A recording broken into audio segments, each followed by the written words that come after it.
Hearing will come to order. This is a hearing by the Republican Conference on the idea of building 100 new nuclear power plants in 20 years. We're joined already by Senator Jim Bunning of Kentucky, Senator John McCain, Senator Kyle will be here. I believe other senators will be here during this time, and we're glad to have 4 distinguished witnesses. I'll introduce the witnesses now, and then we'll go to them in just a minute. We'll ask you to present your comments in, maybe we'll go right to left, David, starting with you, and then going to Alex, if that is all right with the 4 of you. And if each of you could take 5 or 7 minutes, something like that, with your remarks, and then that would give the senators more chance to ask questions of you and to have more interchange. We'll of course be glad to have your comments as a part of the record, and we'll circulate it to other senators and to anyone in the media and in the country who is interested in this. Our participants today include Scott Campbell, who's president of the American Council on Global Nuclear Competitiveness. He'll discuss how to renew American industry by going to smaller modular nuclear plants, among other things. Michael Kurzeja. Did I have that right, Michael? Close enough, Senator. Thank you, Michael. President of North America Young Generation in Nuclear. Talk about the challenge of recruiting young people to the nuclear industry. David Blee is Executive Director of the U.S. Transport Council. He'll discuss the process, what's involved if we have an aggressive goal of building 100 nuclear plants. And Alex Flint, well known to us on the Hill here because he formerly worked here as the Chief Counsel of the Energy Committee, or Staff Director for it. Senior Vice President, Nuclear Energy Institute, will help us look ahead for 20 years and see what might be possible with nuclear plants.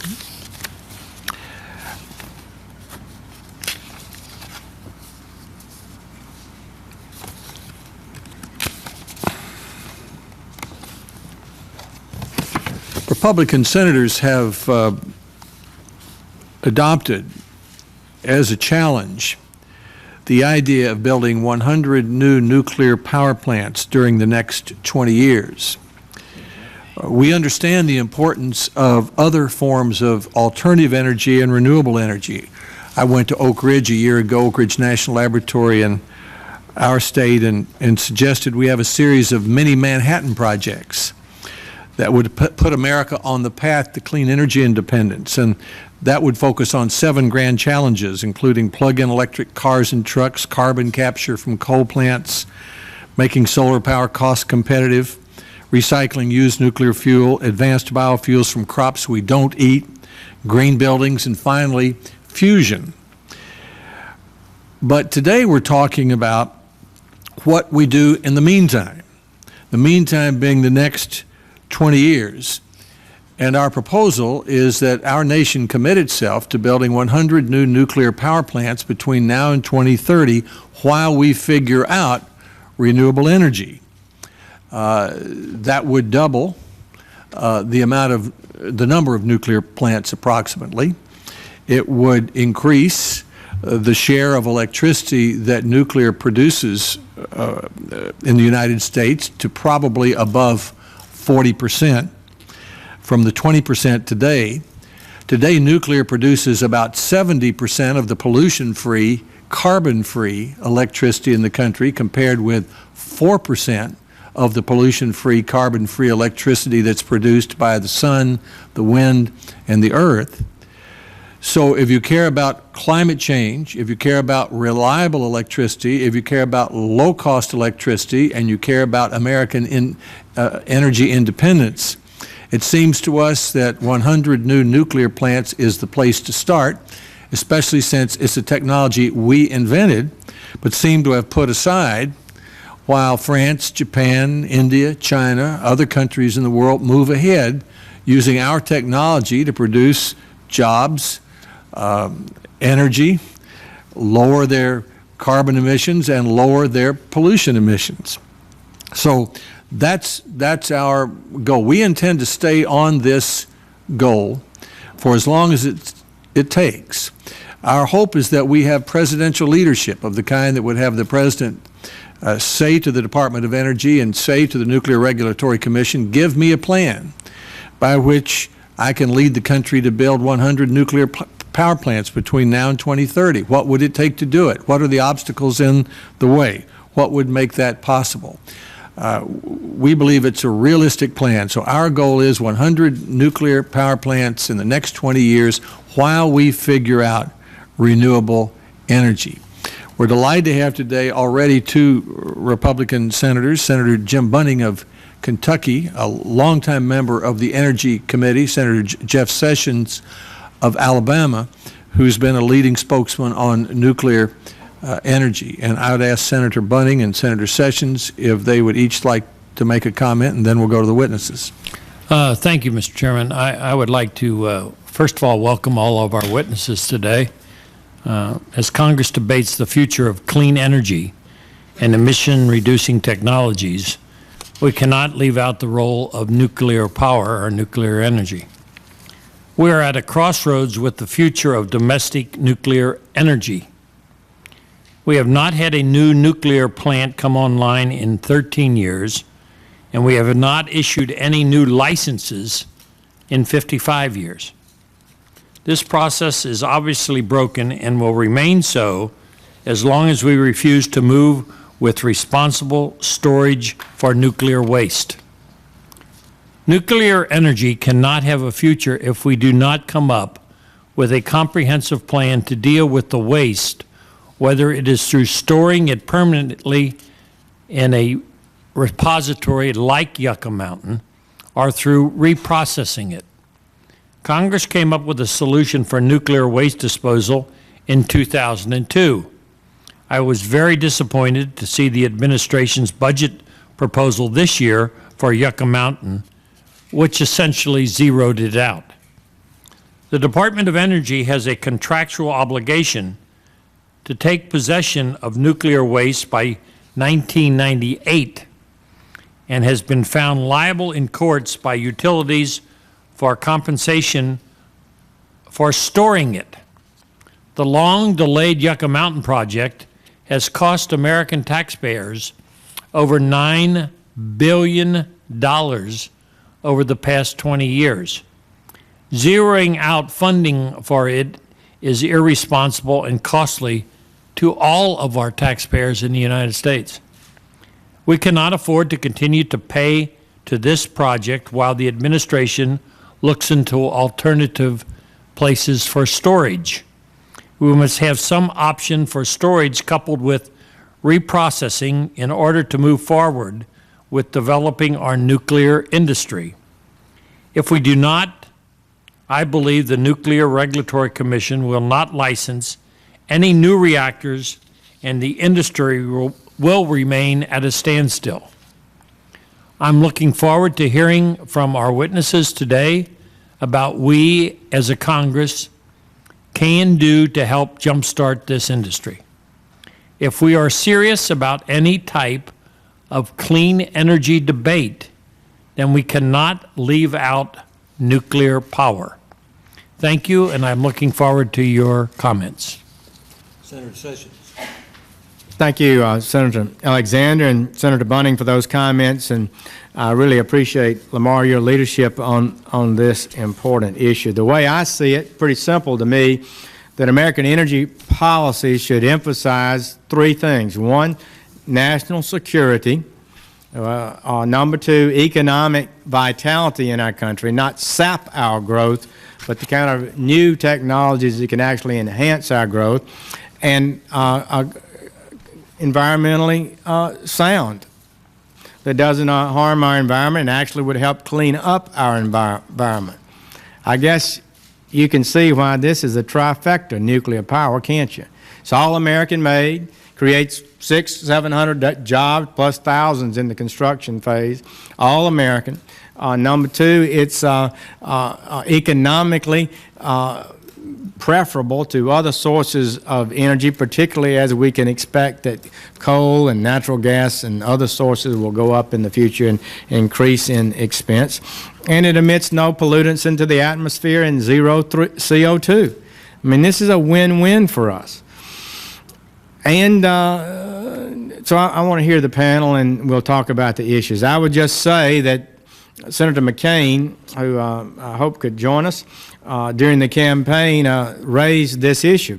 President Obama then suggested that initially he wouldn't say much about nuclear power as being an alternative. Later, as he took some flack on that issue, he said it should be considered and would be considered. But two things have happened of significance since he's been elected president. One of them is to cancel the Yucca facility flat out, and the other one is to create a 2-year study, basically create a 2-year delay on any policies that would favor nuclear power, which I think is irresponsible and contrary to the will of the American people. 59% of the people in a recent Gallup survey said they favored nuclear power, and almost half that number, 27%, strongly favored it. And that's a pretty big core, strongly favoring support too. People who've thought about it, maybe have had nuclear power plants in their neighborhoods and regions, and they're familiar with how they work and the happy people that work there and how they're supportive of it. So, Mr. Chairman, thank you for having this hearing.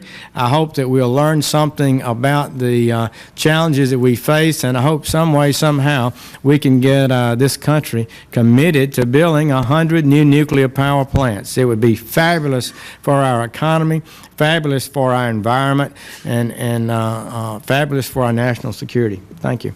Thank you. Thank you. Thank you, Senator Sessions. We have a climate change and energy bill heading this way from the House of Representatives, and I think most of us believe that if climate change is the inconvenient problem of the day, then nuclear power is the inconvenient answer. Mr. Blee, why don't we start with you, and if each of you could keep your remarks to about 7 minutes, why then that'll leave us time for questions. Thank you for being here. Well, thank you, Senator, and thank you for chairing this important discussion, and thank you to the other senators, Senator Sessions and Bunnings, for being here today. I'm appearing here today on behalf of the U.S. Nuclear Infrastructure Council, which is a successor organization to the U.S. Transport Council as of last month. We are a nuclear think tank representing the vanguard of companies involved in the next wave of nuclear energy plants in the United States. And we are encouraged by the focus of today's hearing and its emphasis on the benefits of nuclear energy and the goal of 100 new nuclear plants in the U.S. over 20 years. Senator Alexander raised the issue of how would we get 100 plants in the next 20 years. Well, the fact of the matter is we can look to the past and to the present. We have done this before in the United States. We built 100 plants in 15 to 20 years previously. And right now in the world there are 429 plants in development or on the drawing board, which would bring the number of plants in the world to 803 total, doubling the amount of plants which are currently at 374. So I think that's instructive. The rest of the world is planning, with a little assistance from us currently in that count, to double the amount of capacity in the world. A few years ago, there was much buzz about the dawn of the nuclear energy renaissance in the United States. And the good news, as I just pointed out there is a renaissance, and that's internationally, with an estimated 44 plants under construction, and as I mentioned, another 350 or more on the drawing boards. But while there are reasons for guarded optimism here at home, only one nuclear energy plant is actually under construction in the United States, TVA's Watts Bar Unit 2. The United States is clearly at a crossroads. The question is, do we want to help lead the global nuclear energy renaissance with enormously favorable benefits for homegrown, clean energy, jobs, manufacturing, and technology development, as well as national security, or do we want to follow? There has been much talk in this Congress about global climate concerns and clean energy, a clean energy economy, economic stimulus, job creation, and reviving American manufacturing. But while nuclear energy is the most potent, clean energy baseload power option, the most powerful stimulator of jobs per megawatt, and enjoys record performance, reliability, safety, economics, and strong public support, Nuclear energy was excised from the stimulus package, and there is no nuclear title in the sweeping clean energy bill recently passed by the House Energy and Commerce Committee. Consequently, we are encouraged to see the clarity of vision and the boldness of purpose in your hearing statement today. We believe there are 5 essential components for any comprehensive approach to a blueprint, or some people call a Manhattan Project, or what I call an Apollo program for new nuclear, to dramatically expand U.S. reliance on nuclear energy and American leadership in this arena. These elements generally parallel thinking along these lines by the Making the Renaissance a Reality Roundtable series sponsored by Senators Voinovich and Carper, which we have been honored to participate in. The first of these is new build focus. We need a laser focus on the looming first wave of new U.S. nuclear energy plants. With applications for combined construction and operating licenses for 26 reactors submitted to the U.S. NRC, it is critical that we do everything possible to get as many of this wave of initial plants out of the red zone and into the end zone. One obvious key to this is to consummate the $18.5 billion loan guarantee, which was part of the Energy Policy Act of 2005. That matter, of course, is still pending at the U.S. Department of Energy. However, it appears we need to go further to mitigate what the MIT Energy Initiative calls the risk premium inherent in high upfront capital cost. To this end, we would support expanding the loan guarantee volume to at least cover the top 4 projects currently under review by the DOE at an estimated $38 billion in loan volume. Concepts for deployment of a clean energy bank with an additional funding of $100 billion for clean energy technology development should also be pursued. And additional consideration should also be given to and I think there's been some discussion in this Congress obviously today, the inclusion of nuclear energy in any reasonable portfolio standard or renewable electricity standard. The MIT initiative recently issued an update of its Future of Nuclear Power study in which it noted, unfortunately, most RPS programs exclude 2 important low-carbon technologies, nuclear and coal with CO2 sequestration, confusing the objective of reducing carbon emission with encouraging renewable energy and electricity generation. The second area is regulatory stability. The work of the U.S. NRC is obviously pivotal to the future of new nuclear generation in the United States. It is vital that they have the resources to carry out their responsibility, and they certainly are always coping with resource issues, both on the budgetary and of the workforce nature. They are trying to recruit hundreds of people there in the face of, in competition with the private sector. They've done an excellent job, however, to that end, and they need to be supported. Under the chairmanship of Dale Klein, the NRC has done a Herculean job of preparing the nuclear renaissance. We're hopeful that the new chairman, Greg Jasko, will seek to build positively on this foundation. It is also imperative, with the balance of the NRC up in the air, given the pending appointment of 2 new commissioners, that any new nominees be scrutinized thoroughly for readiness for these positions and their approach to the pressing demand for deployment of new plants. Third, third issue is building the industry base. With a third of the workforce approaching retirement and 50% fewer nuclear energy programs, this is obviously a significant challenge. Suffice to say, there are many ingredients that can go into this, such as a reorientation of the DOE's Office of Nuclear Energy and its priorities, a combination of worker training and clean energy technology. We don't buy the thesis that build the field and they will come. We believe this area needs a lot of support and incentivization, and we look forward to developing more of those as we go through this year. Fourth area is sustainable fuel cycle. A significant nuclear energy expansion requires a sustainable fuel cycle. The vital elements are the restructuring. We support the Voinovich-Alexander legislation introduced in the past Congress to establish a U.S. Fuel Management Corporation along with access to the Nuclear Waste Fund. We favor the deployment of available technology to close the fuel cycle. We support long-term R&D. We support central interim storage of spent fuel, and we also believe it's essential that licensing of the proposed Yucca Mountain repository, which the U.S. Chamber of Commerce Institute for 21st Century Energy has called the safest and best option for disposing of the country's used nuclear fuel and nuclear waste given the parameters of U.S. law, be completed. Under any spent fuel management scenario, a nuclear waste repository will be required.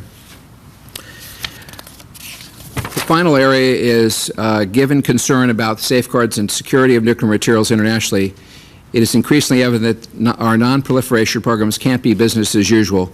We need a Nunn-Lugar style ramping up of common sense non-proliferation programs such as the Global Threat Reduction Initiative and the Reduced Enrichment for Research and Test Reactors, among others. In closing, we applaud the focus of this hearing and we appreciate the opportunity to offer our perspective. We look forward to working with you as you move forward to build consensus, focus, and dialogue on this critical issue. Thank you, Mr. Blee. Mr. Campbell, welcome. Thank you. Thank you, Mr. Chairman, for this opportunity to address the Republican Conference, and thank you, Senator Bunning and Senator Sessions, for your support of this important initiative. The question you asked today, 100 new nuclear plants in 20 years, why we should do it, is a crucial one for all Americans, and to continuing and improving our way of life, to mitigating the risk of global warming while growing our economy, to creating and keeping high-tech jobs, to maintaining our competitiveness, and to combating the perils of nuclear proliferation. I'm speaking today on behalf of the American Council on Global Nuclear Competitiveness. The Council was founded in 2006 as a nonprofit educational organization dedicated to getting the facts out about nuclear energy and what it means for America. The bipartisan council is chaired by Senator Howard Baker, Senator Bennett Johnston, and Ambassador Paul Robinson. Our members come from government, industry, research laboratories, and academia, all citizens interested in seeing an American nuclear renaissance become a reality. Now, if we look around the world today, we see that nuclear energy, which the United States pioneered, developed, and shared with the world, is undergoing a nuclear renaissance in Asia, Europe, Africa, Canada, South America. But sadly, only the United States may fail to join this movement, and therefore is in danger of, we are in danger of losing ground on many fronts. We have not ordered a new nuclear plant in 30 years. The companies that developed our reactors and serviced them have largely moved offshore. Skilled nuclear workers in the metal trades and manufacturing have migrated to other employment. In other words, we are in danger of losing a core energy industry. Senator Johnston often reminds us that we have lost hundreds of thousands of jobs in the nuclear energy sector over the last 30 years, and we are running out of time to recapture them. So with these stark realities in mind, the Council sought to objectively determine what is at stake in an American nuclear renaissance. What do we stand to lose if we abandon the revolutionary energy source we discovered and brought to the world? And on the other hand, what do we stand to gain at home and abroad if we reclaim global leadership in nuclear energy?